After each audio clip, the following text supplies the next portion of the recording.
క్రీస్తు, క్రైస్తవుడు ఈ లోకానికి అపార్థమయ్యారు. క్రైస్తవుడు అపార్థమైనంత వరకు క్రీస్తు అర్థం కాడు ఈ దేశానికి.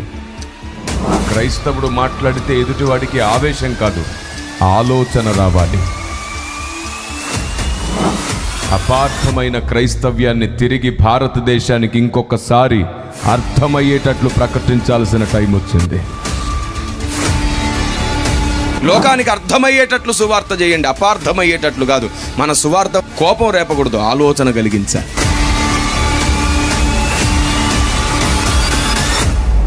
ప్రపంచమంతటికి యేసు ప్రభు అనే దేవుడు ఉన్నాడని తెలుసు, ఆయన సిలువలో మరణించాడని తెలుసు, ఆయన తిరిగి లేచాడనే వార్త కూడా మనం నమ్ముతున్నామని వాళ్ళకు తెలుసు, ఆయన రెండవ రాకడ వస్తుంది అని తెలుసు. మరి తెలియనిదేమిటి? ఆయన మాత్రమే దేవుడు అనే విషయం ఇంకా అర్థం కాలేదు. ఇప్పుడు చెప్పండి, సువార్తికుడు వెళ్ళి యేసు ప్రభువే దేవుడు అని చెప్పడానికి వెళ్ళాలా? అదేనా సువార్త? యేసు దేవుడు అని నువ్వు చెప్పడం కాదు, అసలు యేసు మాత్రమే ఎందుకు దేవుడో చెప్పడానికి బయలుదేరాలి సువార్తికుడు.